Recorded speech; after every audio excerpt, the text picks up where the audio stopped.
SSP TV and the Hazleton Standard Speaker present Good Sports with Dave and Ken. Welcome to Good Sports with Dave and Ken. I'm Ken Kara, SSP TV Sports Director with Dave Seaman, Hazleton Standard Speaker Sports Editor. And Dave, I want to say my wife, stayed up late, put together, this is actually the schedule poster for Penn State football this season. She, stayed up late, put it together for me, so I thought I might as well wear it on the air. And big shout out to the Penn State football marketing department. A few years ago, remember when we did our preview, you opened up the poster, it looked like you had a helmet on, you had to hold the poster up like this, and you wore it for our preview. Now they have these helmets for this season. I'm going to take it off a second, Dave. It does look like a lacrosse helmet. It does a little bit. Well, lacrosse had a very good season. That's Penn right. State going national championship game, right? The men's lacrosse team, and has the schedule on the back there, so that's pretty neat. Leave it there, and that is our topic for today, actually. We're talking Penn State football because, Dave, earlier in the summertime, we had the chance to talk to Blair Thomas, Penn State great from the late 80s. We're going to get to that interview, but first we want to start with a little preview of the 2019 Penn State football season. Can't believe it took us 4 podcasts, Dave, to get to Penn State football. But it just shows just our subjective nature. That's true. That's very true. Subjective? I don't know. Whatever. But both Penn Staters here showing our Penn State degrees right now. Dave, we got a good education there. Dave, I want to look back 5 years for James Franklin as head coach, and as I really sat down to think about positives, some of the negatives, I made a little list, if that's okay. So looking back, I think recruiting's been great. Another great class back in February, a few 5-stars, some 4-star recruits, some kids from Florida. So I think the recruiting cycles have been pretty good, and also a number of players taken to the NFL draft. You've also had 2 great seasons, 1 pretty good season last year. Now the negatives, the close losses. There have been some recruiting decommitments and transfers in that new NCAA transfer portal. When I take a look at this picture as a whole, Dave, I almost eliminate those last 2 negatives and say, hey, when you're going after kids who are 4- and 5-star recruits like James Franklin is doing, you're going to lose some of them. Even other kids, they're 18-year-old kids. That's going to happen. And same thing with this transfer portal. I mean, I know Penn State made big news when Tommy Stevens, their quarterback-to-be, supposedly in 2019 transfer. That was a big one. But, I think this affects all schools. So basically what I'm saying, to sum up all of that, is I think James Franklin's done a great job at Penn State, especially thinking about the sanctions. And really the only thing coming into the season I look at as the negatives are these close losses, unable to finish out these games. I think that's what's going to, separate him and when he gets to this point now. In 2016 when they made that, we call it miraculous run to the Big Ten title when it wasn't expected. That team had a lot of players. Maybe some played over their heads. Some were younger players that played above their levels. And you had two dynamic playmakers in Trace Mcsorely and Saquon Barkley, among a host of other great talents, and Mike Gesicki and Chris Godwin. That team probably overachieved. So then you raise the bar, and then the level of expectation just it increases exponentially. The following year, you lose 2 real close games in heartbreaking fashion, back to back, at Ohio State, at Michigan State. A play here or a play there, you win those games. So whether that's on James Franklin or not, eventually he has to take the blame for it because he's the head coach. But it's not always his fault. There are different things. He will take the blame as any coach would. But other variables come into play. They finished that 2017 season with only those 2 losses. Went into beat a very good Washington team. So that was an outstanding season. Last year, you could say, was kind of a disappointing season because there were a lot of close losses, some more close losses. But then again, did they have the experience that they had those previous 2 seasons?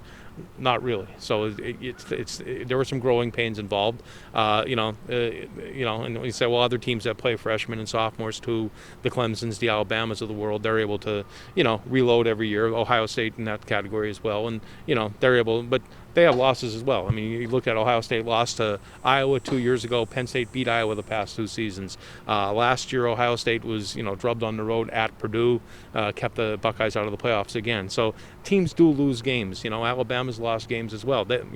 You can make the point too with Alabama. They got to the championship game last year. They didn't look like a playoff team. Of course, Clemson was an outstanding team last year. Clemson lost to Pitt a few years ago. So it goes in cycles. I know Penn State fans would like to see you win every game. It's just not possible. Got to be realistic about it. And until you win those close games, then James Franklin talked about last year, going from very good to great to elite. Elite teams win those close games, but they don't win them all the time. No. And Dave, I as we're evaluating Franklin in these first 5 years, as a Penn State fan, I've been extremely happy. I think you have to be happy with what he's been able to do. You forget the sanctions Penn State had when he came into this, even though Bill O'Brien did a pretty good job of navigating that as well. But I think when you look at where Penn State wants to get to, and maybe we're rushing it as fans, when you look at it maybe as a journalist, you're going to say, hey, Penn State isn't up there with the Ohio States of the world and the Clemsons of the world. That's just not realistic. They're really not. Are they even up there with the Michigans yet? You know, they're still, I think Penn State's still working toward that. In the Big Ten pecking order, I think since when I was little in 1994, it's been, and Penn State early on kind of took down Michigan. Maybe they were the best team, but I think it's been Ohio State, Michigan, and maybe even you throw in a Michigan State, Wisconsin, and then Penn State. And I think they're still fighting up that ladder a little bit to get into, hey, we're one of these elite teams in the Big Ten. Over the past few seasons, they definitely have been, Dave, but realistically, I think they have to get there. And like you said, going from good to great. That's the one thing I think people are going to remember. James Franklin said that after the Ohio State loss last year. And this quote was great. I read it in Town and Gown magazine. It's my Bible before the Penn State football season, Dave. The little preview there. He said, I think the thing we're looking for, that everybody's looking for, is consistency. We've shown flashes of brilliance. We want to be able to do it consistently. And they really have. Even when Saquon Barkley and Trace McSorley were playing together, they had these flashes where you looked and you thought, hey, this team could win a national championship. And then another week you'd look at them and you'd think, oh man, that there's something that's missing. And I think that goes for everyone, the players and the coaches. And hopefully they'll be able to figure that out. 2019, Dave. I guess my question is, I wanted to ask you about that. How do you do that? How do you build that consistency? James Franklin, I think he'll get there. I think Penn State could do it. I think it comes with confidence. It comes with winning one of those games that could go either way. It's beating Ohio State last year. Maybe if they beat Ohio State, do they beat Michigan State last year? It's all a matter of you do it once. It comes second nature to you. And the Ohio State game stung a lot in a lot of different ways last year, because that did set the tone. Now, would they have gone on and beaten Michigan on the road last year? Probably not. Michigan was very, very good last year. Let's not forget that. But like I said, you got to build that consistency through repetition. You win one of those games that maybe blow out some teams that that shouldn't be in the same game with you, really, like an Indiana game where Illinois was an example last year. In the first half, that game was close, and they showed in the beginning of the year flashes against Pitt where in the first half where they didn't look like a good football team, but in the second half they pull away from Pitt to the tune of 51-6. So you got to have that consistency from play one, and it's not going to happen. No, not every team. You're not going to look great for every 4 quarters during every game of every season. But the great teams like the Ohio States, like the Alabamas and the Clemsons, they find a way to win the games they have to. And even if they drop one of those games, they tend to win another one later in the season, and that's how they get in that college football playoff mix. That's how you get in the Big Ten championship mix. I think I talked about this in our preview last year. I think they have to become a program where even if you lose that one game, you have to be able to bounce back and recover. You saw them lose that back-to-back weeks, the 2 past seasons, Ohio State and then Michigan State, Ohio State and then Michigan State. Dave, for 2019, I think it really does start with the transfer of Tommy Stevens. Everybody looked at Tommy Stevens, that quarterback. He looked like he would be great in that RPO, run-pass option offense that Penn State has. He had the athleticism to run. Everyone was excited about seeing more of his throwing ability.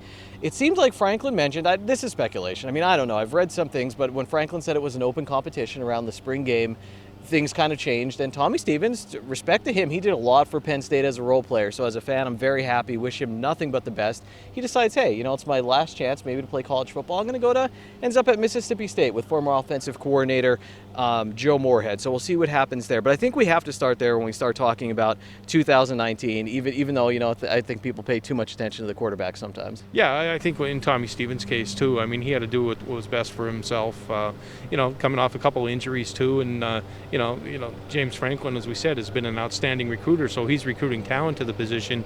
What does it tell those guys when you don't have an open competition there, and you're just waiting on one guy to be that guy? In Tommy Stevens' case, and you can't avoid injuries. Sometimes they happen, and sometimes it's just an unfortunate break. But like you said, he played his role tremendously for Penn State, and he did it without pouting. You never saw him complain in public or heard of him complaining in public.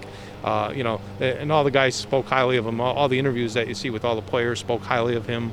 And through what he has been through, and very unfortunate that he won't get that chance at Penn State. But like you said, you wish him luck. But now you turn the page and you go on to your next man up, and that's good teams replace those guys that leave, and we'll see what happens at the quarterback position. And Dave, how do you feel about now? Everyone's saying, and James Franklin said, "Hey, listen, my philosophy is it's an open competition everywhere. Even our starters at every position, I tell them, it's always going to be a competition. So even when you look at Sean Clifford, he's not saying he's the starter for 2019 yet, but when you look at him, everyone's presuming he will be the starter.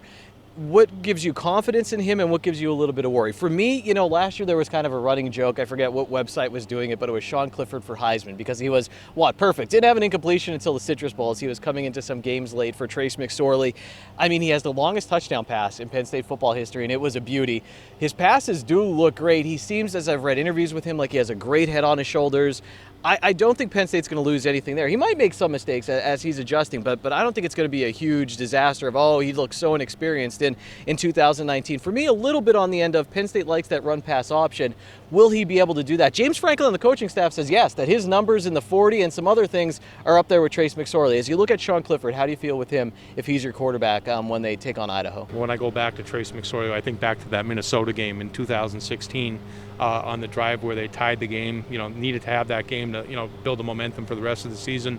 There's a third down play, and Trace McSorley ran for 30-some yards to put them in field goal range. And, or he ran for tough yards against Iowa in that comeback win a few years ago in the heat in Iowa City. So, Trace McSorley, and he had that run last year against Iowa as well. After being hurt. If that wasn't Trace McSorley, that was when you think of Trace McSorley, I think of him getting banged up a little bit and thinking, Penn State's really in trouble in the second half. And what does he do? Boom, and they're in business. And what did he do against Ohio State last year as well? It was 275 yards, his all-purpose yards, his ability to run and take punishment and play hurt. He did play hurt last year too. A lot of people don't know how hurt he was.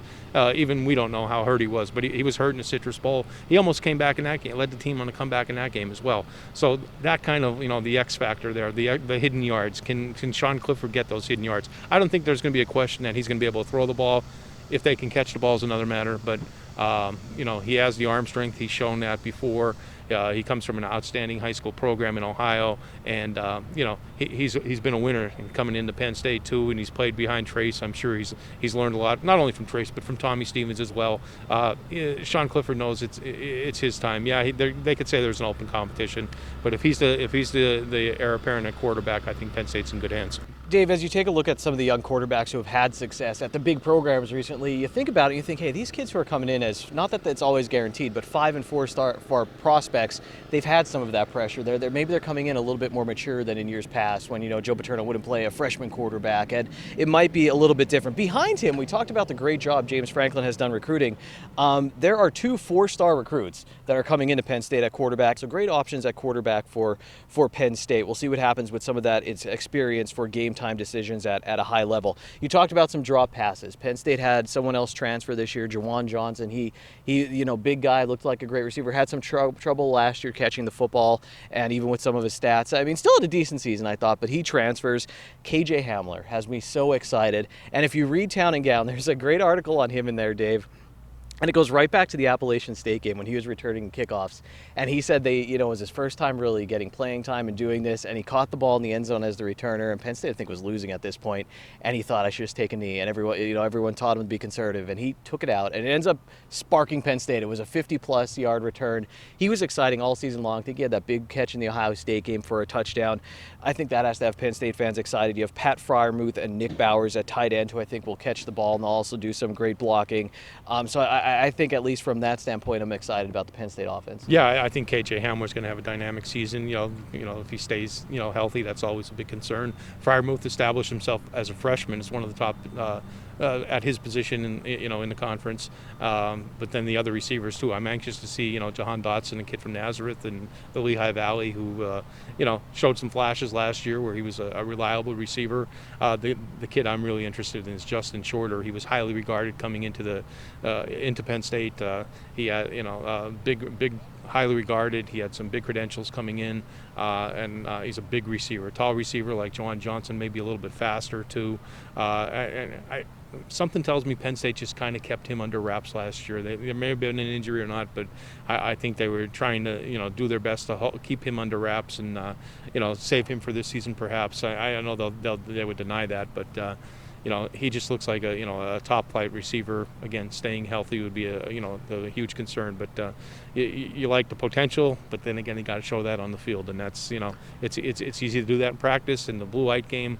But then you have games against Ohio State and the Horseshoe in November. Can you make that key catch? Can you come up with the ball when there's a defensive back, an All-American defensive back blanketing you too? So we'll see what happens.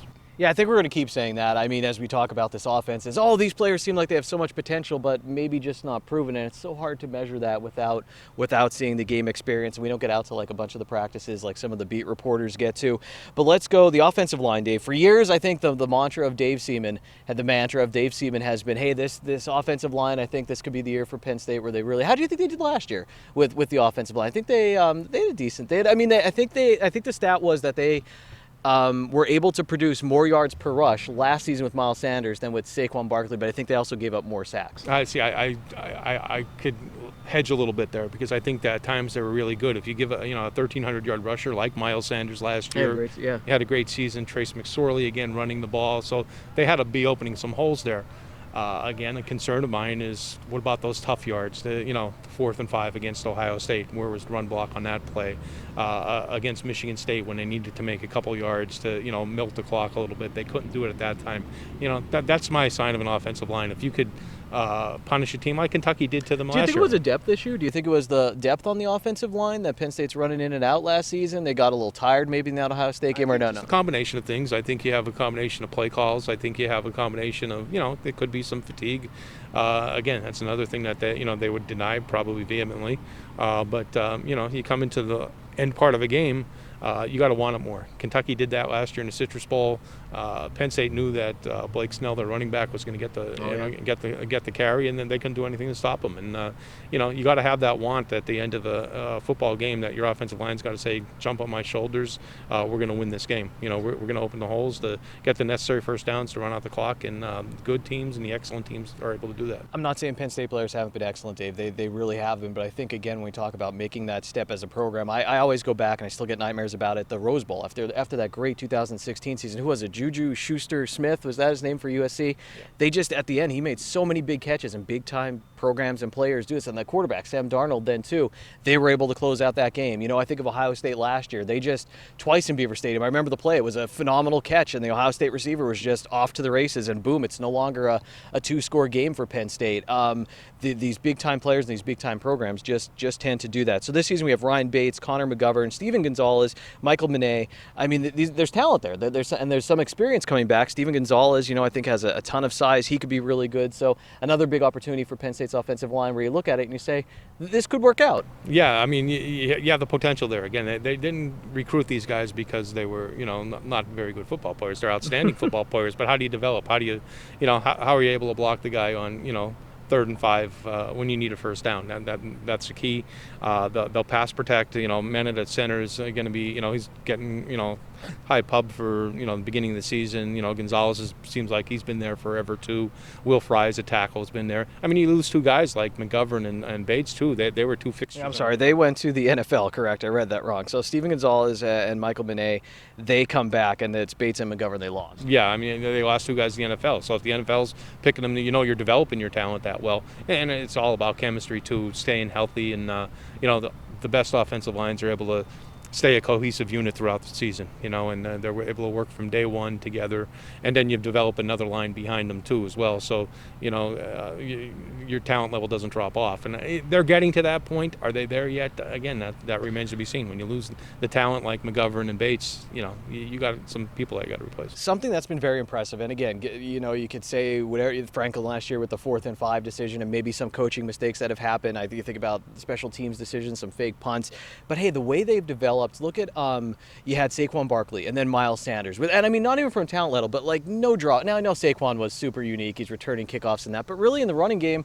Not a ton of, I mean, I would say, hey, I'm super happy with how, and Miles Sanders gets drafted in the NFL, so what I'm saying is there was, I don't think, a ton of drop-off from a superstar like Saquon Barkley to another star like Miles Sanders, and now if we could see that this year from Trace McSorley to someone like Sean Clifford, and now you want to see that along the offensive line as well. I'm leading into the running backs, Dave, because there's another group here where you could say, hey, I don't expect a drop-off from a very good like Miles Sanders, even though maybe not as proven when you have Ricky Slade, who I think was a 5-star recruit, Journey Brown, who's suspended at the moment, don't know what's going on with that. I think that was a team rules thing, and Noah Kane, another big prospect. Yeah, you have that, and you have the kid, his name escapes me. He came from Notre Dame too, a transfer from Notre Dame. Yeah, there's depth at the running back position. Again, it's an unproven. Ricky Slade got his opportunity last season, where he had a nice average. I think he averaged better than 6 yards a carry. He's not as big as Saquon or as Miles Sanders, but he's shifty and he has a lot of power too. You get him in the open space, and he showed last year that he can really motor. Again, like you said, a 5-star recruit. He's not coming in here, as a 2-star recruit that you're trying to develop. He's ready to play. They wouldn't have played him last season if he didn't have the ability. He was playing right in the beginning of the season against Appalachian State last year. So, a lot of talent in running back room, and you throw in like you said, your running back Noah Kane, a highly regarded running back coming in from Florida. Another kid from Virginia, Devin Ford, that we haven't talked about. He's a 4 or 5-star recruit as well. So the talent is there. It's just a matter of getting on the field and getting the experience and meshing with the rest of the unit. Dave, let's move to the defense. We try to move this. Oh, last thing I want to mention on the offense, though, it's Ricky Ronnie's second season. I mean, some people got on him as fans last year, first year with the offense, but I think, a little bit more comfortable with the system this year. I think that should definitely be a positive. On the defensive side, Dave, up front, I mean, those wild dogs with Sean Spencer and the defensive line, it seems like they've done a pretty good job of just flowing and moving, even though you mentioned maybe in some of those other games, again, late, maybe getting some pressure on the quarterbacks or the running backs who are going to make plays. Yetur Gross-Matos, 8 sacks, 20 tackles for loss last season. He has an interesting story. I think it was Rich Scarcella, who in Penn State's Town and Gown preview had a great article on him. And he's just a player, and he look up front, and he could be the superstar there. Yeah, he showed last year he could be a disruptive force on the offensive or on the defensive line. Excuse me. Really showed himself last year. He seemed like he was in the backfield almost on every play, and he anchors like what Coach Franklin has called maybe the best defensive end. Unit in the country too. So that's high praise. But then you have like a Shaka Toney, who's added some weight this year, maybe in every down defensive end too. Other guys that they've recruited, at that position too. So they're going to put pressure on the quarterback, and you don't know where Micah Parsons is going to line up. I mean, eventually we're going to talk about linebackers, but he could be a defensive end and put pressure on the quarterback with his speed and freak athleticism. And then you go in the interior of the line. There's some Robert Windsor is getting some recognition as an all Big Ten performer inside. He's played. I mean, you lose like a Givens, Kevin Givens, who was a stalwart last year for them. But and then you have other guys you recruited well over the last couple of years. The Fred Hansards and the PJ Mustafers. Guys like that have come in. Penn State fans better get to know these names, because I think by season's end this defensive line is going to be beastly. I really do. You did mention linebackers and Micah Parsons, and there was a great quote. I think Frank Bodani did the article. Again, I'm referencing Town and Gown, my preseason Bible, but this was just a great article on Parsons, or I forget where it was, but he said Parsons, or somebody was quoted as saying, he was more steady than spectacular last season, and he still was great. I mean, you saw plays, maybe when he messed up on a play, he was able to make up for it with his speed and still get the tackle. But the fact that there might be more there, and he's even said that, Micah Parsons, that there's more know-how now from him, that all of a sudden, not only will he make these plays where you just drop your jaw and say, well, how did he even get there? Now he'll be able to anticipate, maybe get to the quarterback a little bit more, really disrupt the offense. Yeah, I mean, you got to remember, he was only a freshman last season as well. I mean, so he's coming into the sophomore season with a year under his belt too. Where he's the team's leading tackler. He started one game last year, if that. And what I like about him is he's a leader too. I mean, he's just a born leader. He's not afraid to rally the guys, and he's outspoken. But if he's able to back that up, like you said, you can walk the walk, but you can talk the talk, but you got to walk the walk. And Micah Parsons is every bit of that strut in his step, and it reminds me a lot of LeVar Arrington in his play. It's like last year he did freelance a lot, just use a lot of that freak athleticism. but now he's going to be within the system more, and they're going to be able to use him in a lot of different positions, and I think that's just a benefit to Penn State. And with Micah Parsons, a splashy recruit and also having a great season last year, leading the team in tackles, you kind of forget, there's other good linebackers too, like Cam Brown and Jan Johnson, who are going to be there. Johnson, a walk-on, who really stepped up and has turned out to be a spectacular player for Penn State. So linebacker, you should be okay. That front for Penn State up in the 7 there should be pretty good. Going to cornerback, Dave, John Reid, Tariq Castro-Fields, just a few of the names. Again, I don't see this as a weakness for the team. I think this defense will hold steady while the offense kind of gets their feet under them. I agree that John Reid seems like another guy that's been there forever. Of course, he had the injury before his sophomore season or junior season. He missed the whole 2017 season, and very intelligent guy, very savvy, very cerebral kind of guy too. He does a lot of studying of film from the interviews that I've seen, and just very well spoken, and he's like a kind of a quiet leader for that team too. And and another guy is athletic ability, to burn. Like you mentioned, Tariq Castro-Fields too, another guy who's highly regarded as a cornerback. He's entering his third year with the program, and second year as a full-time starter, and a long, rangy cornerback. It's going to be able to blanket receivers too. So, like I said, cornerbacks not going to be an issue. And another guy, Donovan Johnson, teammates have been raving about his speed too. So a lot of guys there that can play the position. And you need a lot of defensive backs in this day and age of football because of the spread formations, teams sending 4 and 5 receivers out, and I think Penn State has enough personnel where they can match up with them. Dave, and Garrett Taylor at safety, I think, led the team with 3 interceptions last year. So let's get to predictions and what we think about this team. If you're watching this, we're Penn State fans. We're also sports journalists. And but you hear what we're saying and you might think, well, this team seems great. What's everybody worried about? Or how are they even going to lose a game? I think you have to be realistic with some things. I think Penn State has to buck some trends against certain teams. And I think there are some obvious concerns with the younger Nittany Lion team we didn't talk about, but special teams. I mean, that was a big thing last year. Penn State, the Michigan State converts a fake punt against them that they sets up a key offensive drive for them, and Penn State fails a few Kentucky returns a punt for a touchdown there, and a few blocked kicks or missed field goals. So there were some opportunities right there that might help you win some of those games that Penn State has to improve upon. And they have Blake Gillikin coming back at secret punter, weapon for this team this year. With that defense, I believe he's a secret weapon. And Jake Pinniger at kicker as well, who I think will only get better, Dave. And they have a new special teams coach as well. So I think that will also help. But as you look at the prediction and the schedule, Dave, how many losses are you thinking as we take a look at the schedule right now? There's that early season schedule with the 3 non-conference games. You have Idaho, an FCS team. You have Buffalo, a decent MAC team. MAC teams have given Penn State problems every now and then, but they have to come into Beaver Stadium for a primetime game. And then you have Pittsburgh, a noon game at Beaver Stadium, and Maryland, and then Purdue.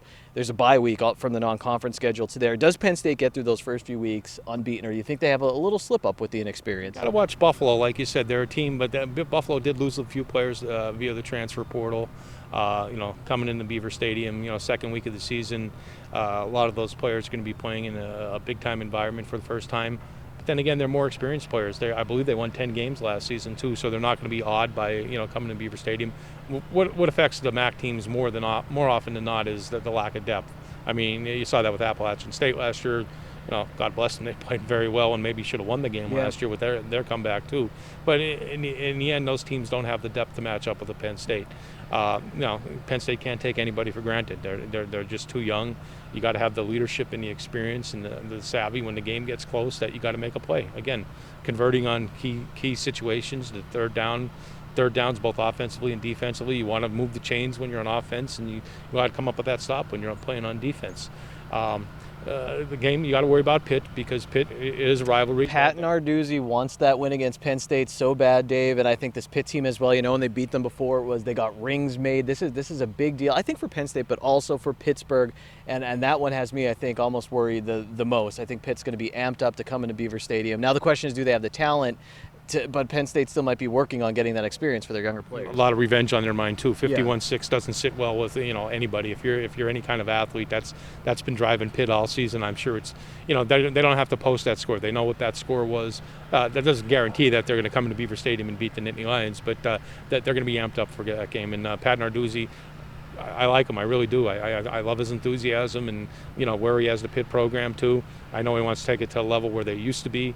But he's had some big wins over the years. He, beat Miami when Miami was undefeated a few years ago. They beat Clemson. They were in the ACC championship game last year. And I know in a weaker division, but they still got there. They started playing some good football Notre toward Dame, the end of the season. Notre Dame, they had Notre Dame on the ropes last year, so it's not going to be an easy game for Penn State. I think as Penn State progresses, Dave, as we talk about again, and this has been the theme throughout, going from good to great, when you are a great team or a good team and you have that target on your back, look at Michigan last year. And I know Michigan was very good, but Michigan had that revenge tour, and they were going to come out swinging against Penn State, maybe like no other team, and they had the talent to do it. I think Penn State's defense held pretty good in that game, but the offense really struggled against that good defense. Can Penn State do that against a team like Pitt, who's just going to come out raw and try to, right from the beginning, guns blazing, and I think trying to really get that victory? That'll be interesting. So what do you and then they have to go to Maryland on a Friday night. I heard Maryland's canceling classes that day. This is going to be a big game down in Maryland. There'll be a lot of Penn State fans in the stadium as well. New head coach who knows Penn State very well. He knows James Franklin very well. Mike Loxley is coach. He's coached at Florida. He's coached Illinois, and let's not forget he was at Alabama the last few years too. So he's not going to be awestruck when those plain white uniforms come into College Park. And then you have Purdue, who has some Rondell Moore, who's I just love watching him last season. Ask Ohio State fans about Rondell Purdue Moore. was one of the teams last year where I would change the channel if I was watching college football and just pay attention to him playing. He was so good. They'll come into Beaver Stadium. But as I look at those 4 games, Dave, I think in my predictions, I'm going to say I'm not surprised, as good as I think this team's going to be, if they do slip up to a Pitt. I don't think Maryland or Purdue have the... I even think Penn State's a level above Pitt, but I could see possibly a slip up. Again, you got to beware. You got to come to play every game. I think they can get through those first 5 games, but they got to come to play, and it's got to be. How does Sean Clifford adapt? How does the offensive line go back to the offensive line? How does that adapt? And open holes for a running game, and the defense got to play takeaway too. They got to force more turnovers than they have. I think I read a stat. They forced 24 fumbles last season, and only they didn't get many 7. of those. Yeah, they recovered only 7. The Michigan State game, I think there was a key fumble that would have ended it, and you almost got frustrated to a point as a Penn State fan. And I think there was a big interception that was maybe dropped too in another close game, whether it was Ohio. I forget what it was, but there was a few opportunities for takeovers in those big games where you sat there and you thought, if we just grabbed that one. It happened against Iowa last year that Nick Scott got that big interception that kind of sealed the victory for Penn State. And then you go and you get Iowa at home, or I'm sorry, you're going to Iowa. Stop right there, because I think that's one of the losses. I just, 2 years in a row, Iowa's lost close games. There was a time when Iowa had Penn State's number. They won 8-9 in a row over the Nittany Lions, and Kirk Ferentz, that's another team going out there. That was a tough loss Iowa had on the last play of the game. The pass from Mcsorely to Juwan Johnson on the last play in 2017. Last season, Iowa's offense was horrible in that game, if I remember correctly. And Nate Stanley's going to want to make a little bit of revenge. He's been quarterbacking for a few years now at the Hawkeyes, and it's a tough place to play. I know Penn State won there a few years ago, but they also had Saquon Barkley, accumulate something like 350 yards of total offense. So he's not there this year. I think that's one of the losses. And then you are followed by a Michigan game at home, wideout, and then Michigan State. So this next stretch is pretty tough, Dave. At Iowa, Michigan at home, at Michigan State. I think they get Michigan State. I think they have a good shot against Michigan, too. I'd like to see them. I think they win one of those 2 games, and I think they're going to beat Iowa on the road, but I think they win one of the 2 Michigan or Michigan State games. I think Michigan's going to be a tough game. Yeah, I just think, I think Michigan remembers what happened last time they came to Happy Valley. I know, obviously Penn State's going to be stoked. It's going to be a whiteout crowd. And they'll have revenge on their minds because last season Ann Arbor was not fun. They were doing, some of Penn State's cheers and music, and I'm sure PennTate remembers that a little bit. Yeah, and if you remember last 2 years ago, Michigan didn't have an experienced quarterback coming in Beaver Stadium. Shea Patterson's one of the most experienced quarterbacks in the country. They have a new look offense. It's going to kind of look to Penn State fans like 2016 Penn State a little bit, with Josh Gattis there, former Penn State assistant coach, now on Jim Harbaugh's staff there. Their defense is always good. Again, Penn State had Mcsorely and Barkley 2 years ago. Who fills the void of those yards that were lost when Penn State won that game 2 years ago? Last year, Mcsorely didn't have much help in that game. The offense kind of was flustered at Michigan, so I think that's lost Michigan. However, Michigan State, I think they go to Michigan State and beat Michigan State this year. I just think they're 2 even matched teams. Michigan State's gotten a couple breaks the last few years, and they've played well too. I mean, and they have a veteran quarterback as well. I just think Penn State puts a lot of pressure on their quarterback, and Penn State, stops the 2-game losing streak with a win at Michigan State. And then you get Minnesota. You're going to Minnesota after another bye week. And then you get Indiana at home. You go to Ohio State and Rutgers. I think that's all wins, except for that Ohio State game there. I think Penn State drops again at Ohio Stadium, which has always been a problem for Penn State playing there. I think Minnesota, you got to be wary of Minnesota, too. Minnesota showed improvement last year. They talked about their coach, PJ Fleck, and he's kind of different. Let's just say that with his motivational. It's going to be a big game for Minnesota. I mean, Minnesota's, like I said, made some steps in the West standings. They won a couple big games last year. Their defense was really good. They turned the ball over a lot too. So I think Penn State, again, if you make them turn the ball over, take advantage of those turnovers, you should be able to get out of there and win. I'll say Penn State wins a close game in that one. Well, Dave, as I look at everything, when I first really looked at Penn State's schedule, before I looked at maybe some of the other teams, I sat down and I thought, you know what, 8-4. I think I see them, slipping up this young team, but I think with a lot of promise going into 2020. I don't think, but as I'm thinking about it more and more, I still think it's a little bit of a transition year. But I could go anywhere from 10-2 to that 8-4, depending upon how fast this offense comes along. I think the defense will be able to hang with anybody. I think the special teams is going to be improved. The defense hung with Michigan at Michigan Stadium last year. I know they lost a few, but I think the talent is still there to keep up with an Ohio State or a Michigan. I think the question is really going to be on offense for Penn State this year. Can they get the defense some rest, and can they be in some of these games? They got to finish drives and limit the mistakes. Don't make the mistakes on special teams, and that make some field goals, and I think that'll make all the difference. I think I'm going to split the difference and say 9-3, maybe with a little slip up in the beginning of the year. What do you think the Penn State's record is as we end the regular season? I'm going to say 9-3 as well. I'll go with as I said, I think. I don't know where those 3 losses are going to be though.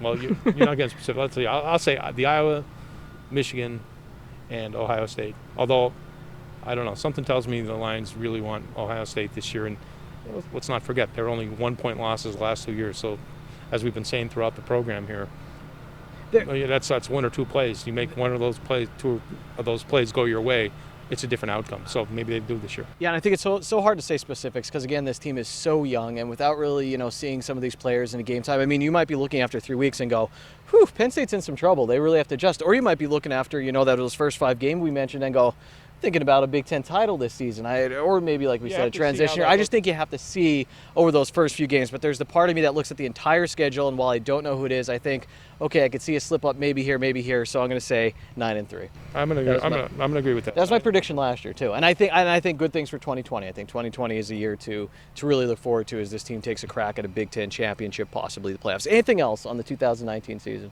No, I'm anxious to watch the team too. I'm also anxious to see the fans' reaction this year. I know, everybody wants to win a national championship every year. Again, that's not feasible every year too.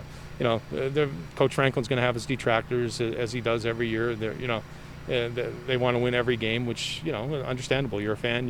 Especially if you have a season ticket holder, you're paying a lot of money to see them win. Can they win every game this year? Sure they can, but other teams could beat them too. You got to remember that other teams practice just as hard as they do, and there's just as much talent on some of these other teams. Granted, some of these teams won't have as much talent as the Nittany Lions this year, but they have outstanding coaching staffs too. Let's not forget that too. That accounts for some games where some games might be tight. I point to Mark D'Antonio all the time. He's a great coach. I mean, when you look at with all the injuries Michigan State had last year and what they had going, and every year it just seems like Michigan State is there, and the controversy they had too, the off-season controversy too, and they were able to get past that too, and he's able to keep that. It's not always pretty, but they do what they have to. Don't forget, Michigan's breaking in a new offensive coordinator this year, Josh Gattis, former Penn State assistant, and Ohio State's breaking in. I know Day, I think, has 1 or 2 maybe head coach, but I mean, he's basically a new coach at Ohio State. Again, when I look at the schedule, I look at everything, and again, not that I'm saying Penn State's going to win a national championship, but I think you look at every game and you say, it's possible, but you also look at some of the games and you say, oh, this is a toss-up, or I could see a slip-up. Again, I see maybe 1 loss early and a surprise, win 1 game maybe you're not supposed to, that they get a big upset, and then lose to maybe an Ohio State or a Michigan. So yeah, I'm going to stick at 9-3.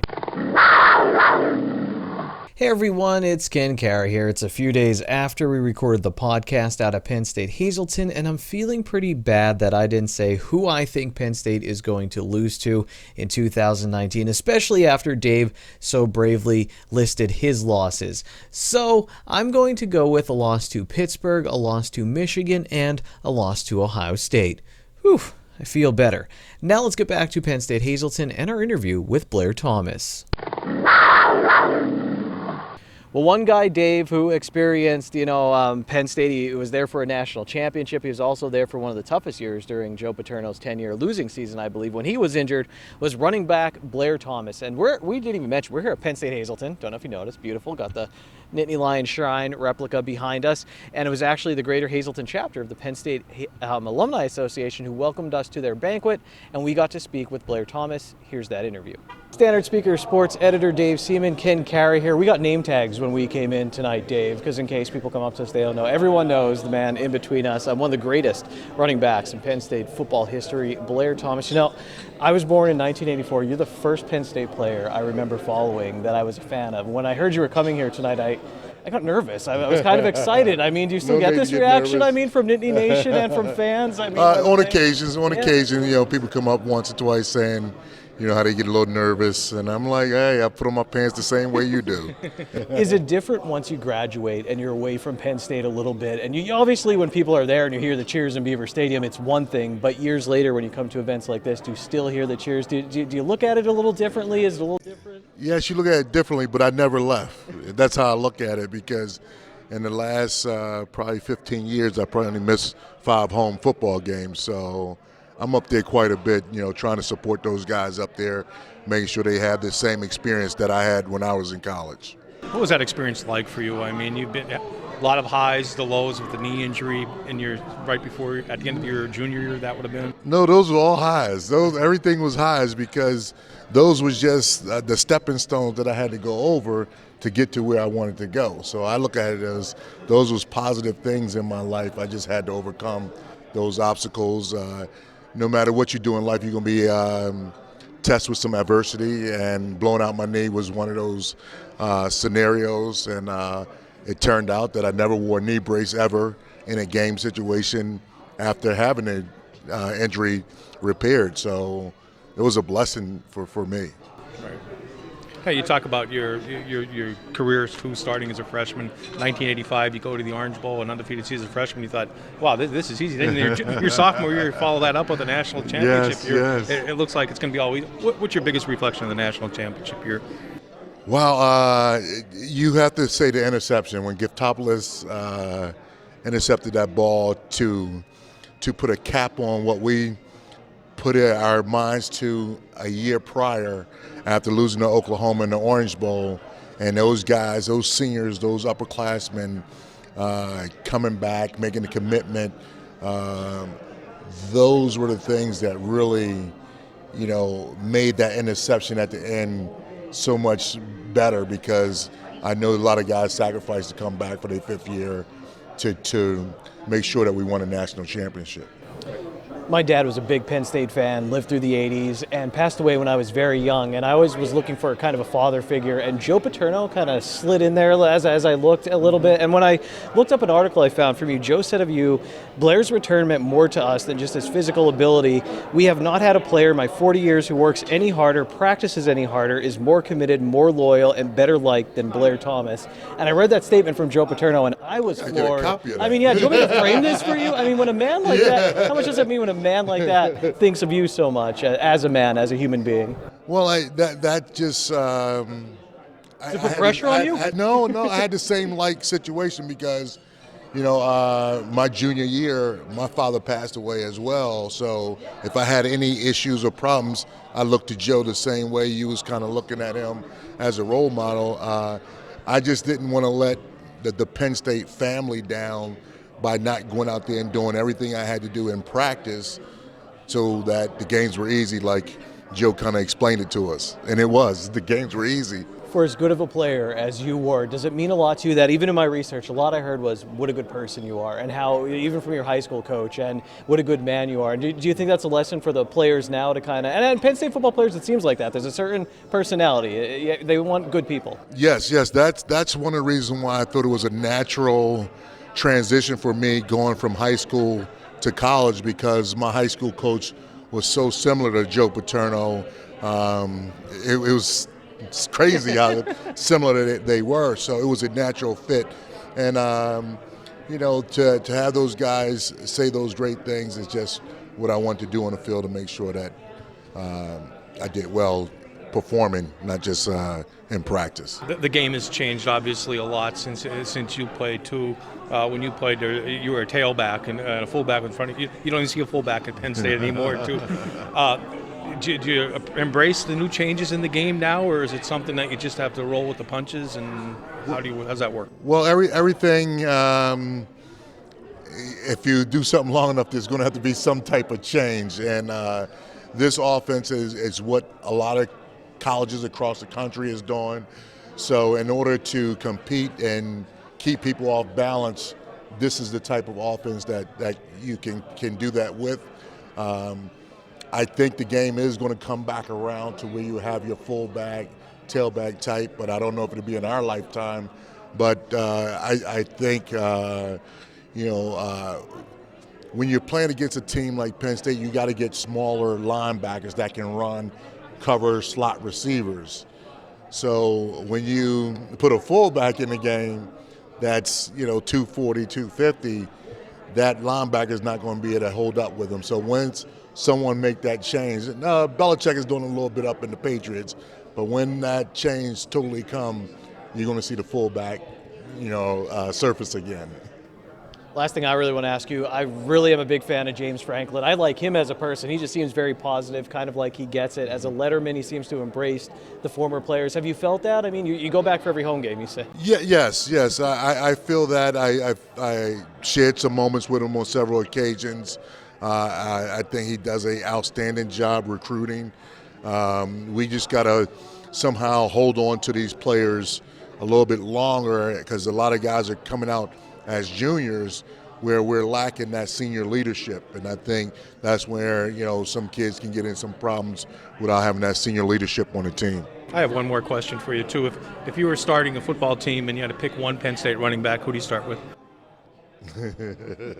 Myself first, and then Saquon. I was going to ask you that. Did you get a relationship with him? When you think of a good person, a great running back, Saquon Barkley just pops. Yes. I did have a chance to, communicate with him. I tried not to pester him. I would just send him like little text messages every now and then. But I guess he's been bombarded with that number that he cut that number off, and I didn't get a chance to. Some player, though. He is some player, though. Yes, he is. He is a talent. But also, that's the change in the offense, too. It allows him to be the player that he is. Were you at the whiteout game when they beat Ohio State? I'm at every game. Were you a fan that night? Were you going crazy? Was that yes, you weren't on the field, though, I guess. No, I was up in the suites. Well, Mr. Thomas, as the first Penn State player I was a fan of, this has been a pleasure. Thank you so much for your time. We appreciate it. Thank you. Thank you, guys. Thank you. Dave, sometimes, when you're looking forward to interviewing somebody, and I was excited about the Blair Thomas interview, obviously, as a Penn State fan, and like I said, he was one of the first Penn State players I was a fan of, the first Penn State player I was a fan of. He was just such a genuine great guy, and you truly, even in those few minutes we were with him, you understood. Like, I read a lot about him, and everyone just saying what a good guy he is, a nice guy, not just a great football player. That really came through. I want to talk about some things that maybe stood out in the interview. I thought it was really nice. I talked about my dad passing away, and he talked about how his dad passed away, and he looked to Joe Paterno as a bit of a father figure. I also really enjoyed when you asked him if he was starting a team at Penn State, what running back would you take first, and he laughed and said himself, and then Saquon. I think Saquon impressed everybody, including Blair Thomas, who's obviously still a big Penn State fan. Kind of like each other, don't you think? Or am I just throwing? Blair seemed like an all-around guy who could also catch, and do some great things in the backfield. So Saquon and Blair Thomas, same category? It's just a different offense back then. Blair Thomas played basically in the I formation, pitched ball left, pitched ball right. Remember a game against Alabama in, I believe, 1989 where Penn State moved down the field, 16 plays. I think he carried every one to the 1 yard line, and then he didn't get the last yard, or did he? I don't know if he was in the end zone or not. But, you just don't see that anymore, especially, a team like Penn State who likes to, have the quarterback under in a shotgun formation too. So it's different formations, similar builds, similar personalities, I guess you can say too. Saquon obviously, burst on the scene right away, and it's just more blinding speed, I think, than Blair had some obvious speed too. He was a kick returner as well. I saw him return a kick against Pittsburgh for a touchdown back in 86 to jumpstart a rally in that game. So he could do that too. Yeah, he can do that. Again, you talk about him being able to catch the ball. Big catch against Cincinnati in the game that the Lions were trailing in, a game they weren't supposed to be trailing in, and he made a diving catch and set the stage for a comeback win there. And Penn State went on to win a national championship. And and he wasn't the feature back on the national championship team. He had to play behind a guy named DJ Dozier, who also was outstanding in his own right. He had two outstanding fullbacks, running behind Tim Minot and Steve Smith, who both played in the NFL, as fullbacks. And Saquon never played behind a fullback. That's one thing James Franklin is insistent on.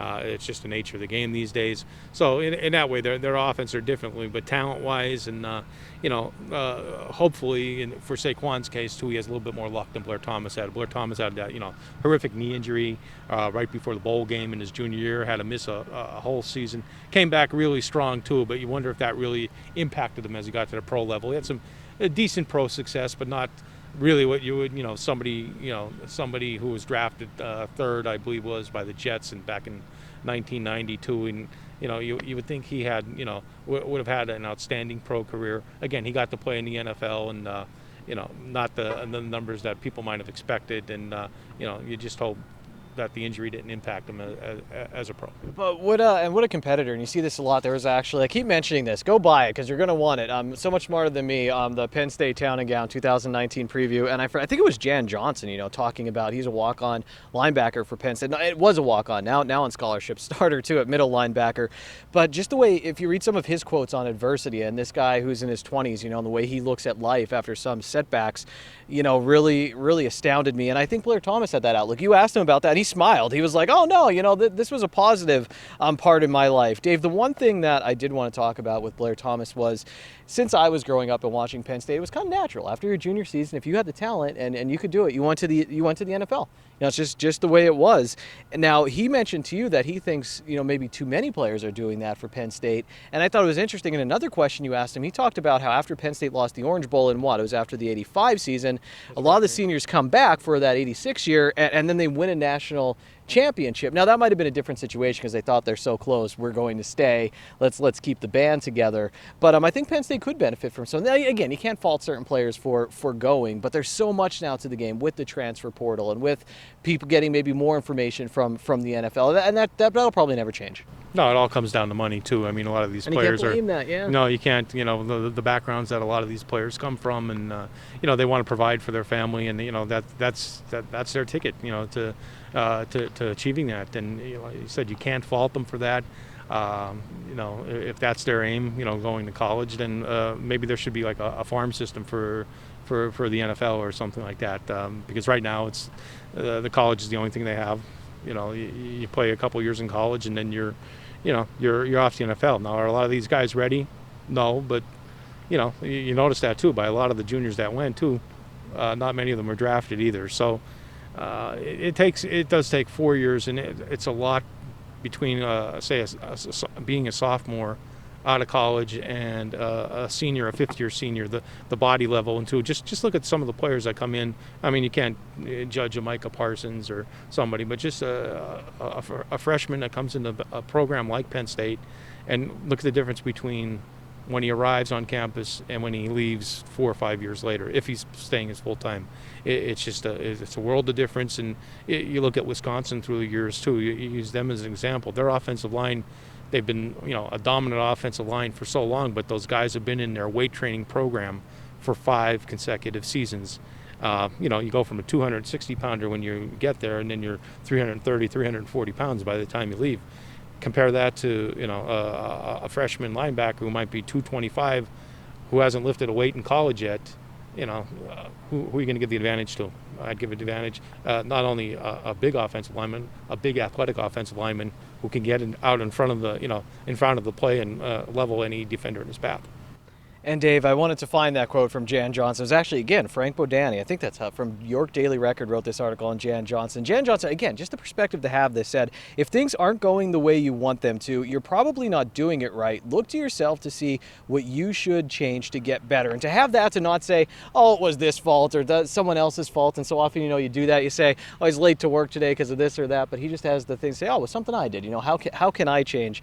Incredible. And I think Blair Thomas was like that too, looking at his injury. It was also nice to see, Dave, I think when the sanctions happened at Penn State, not that there was a worry, but I mean, with the letterman supporting James Franklin and celebrating Penn State's past and seeing its present kind of intertwined, felt very good to me. Seeing, you know, the program as a whole, honoring the past and also moving in the direction they want to with James Franklin. Yeah, you can't forget the past. I mean, you know, those records are there. I mean, you know, you and I went to games when games were actually played, so those games actually happened. You know, and it was a lot of fun for a lot of years. Then you got the reality check with the sanctions, and you know, we're not going to get conversation. It's not the time for that, but. You know, at that time too, you know, the program could have been, it was given up for dead by a lot of people, mostly outsiders. I think the people who were closest to the program knew it would eventually bounce back because they knew what kind of people that recruited to Penn State. You got people like a Blair Thomas, perfect example of Blair Thomas, who's going to stick by the program through thick and thin, you know, and he has a lot of teammates. They have teammates. And the list goes on and on and on. So when you see all those lettermen come for a game and they're on the sidelines with their credentials on, you know, if you're a Penn State fan, thank them because they're really a big part of the program that you support so much. And without them, who knows where you'd be. They mean a lot. I mean, you look at a player like Micah Parsons, a 5-star recruit who I think went out to visit LeVar Arrington at his home recently, you know, while he's been a Penn State player. Just, you know, and then a letterman to take someone like that under their wing, you know, so valuable to this Penn State program. I'll tell you what, Dave, you know what I want to do, though? Maybe as a fundraiser, I know Penn State football is trying to raise some money now. Watch a game with Blair Thomas in one of the suites. You know, get a raffle going because I would love to see him during a game. I'd like to see any of the reaction. Yeah, he seems so into it and like he cares so much. We asked him about that whiteout game against Ohio State. Oh, I was there, you know, he was saying. So that was a lot of fun. Dave, closing thoughts as we look towards how about college football in 2019? I mean, who do you think? Do you have a favorite? I mean, as you look at it as a whole, I mean, what are you thinking about? Well, you got to look at the teams that you know that are always there: the Ohio States, the Clemsons, the Alabamas. Notre Dame. We talk about Notre Dame. I think is a program, especially around here. That game was a lot closer. They lost to Clemson in the semifinals last year. Yeah, it was a 30-3 game or something to that effect. But a couple plays go either way, and Notre Dame's in that game. Are they at that level yet? Well, that remains to be seen too. But you know, Brian Kelly has done a great job with that program. They've had a couple years where they got to the playoffs last year. They played for the national championship, I believe, in the 2012 season. Granted, they didn't win. Notre Dame has a key game at Georgia this year. Georgia's going to be outstanding too. That should be a fun game to watch. You know, a team like Oklahoma's always there. Now they have the kid from Alabama, the quarterback. Name escapes me, but Jalen Hurts.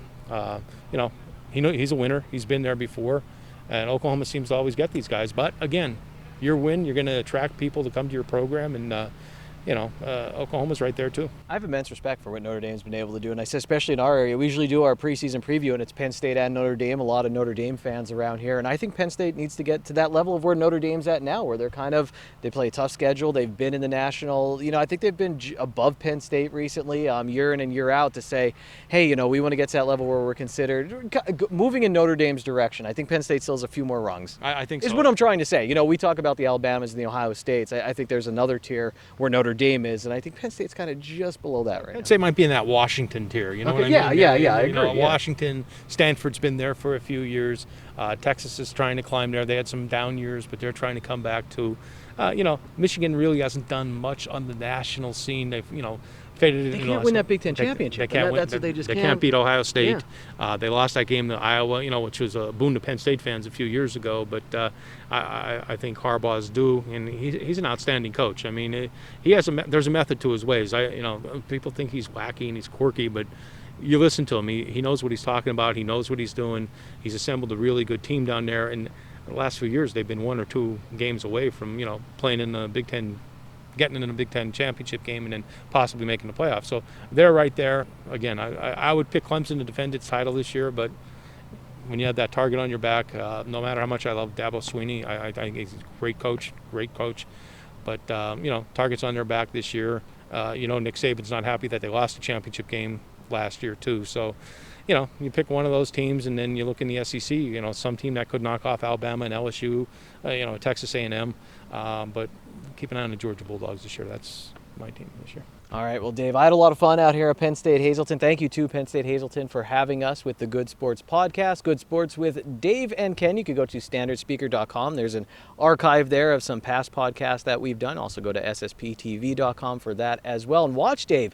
He's on pretty much every week on Community NEPA News on SSP TV. You could read his work in the Standard Speaker. Of course, you can watch me on SSP TV News, Community NEPA News, and we have that sports show called Out of Left Field on SSP TV. Don't want to lose my helmet that my wife took so much time to, I really cherish that thing. Dave, we'll see what happens this season. Thank you so much. Take it easy, everyone. You've been listening to Good Sports with Dave and Ken, brought to you by SSP TV and the Hazleton Standard Speaker.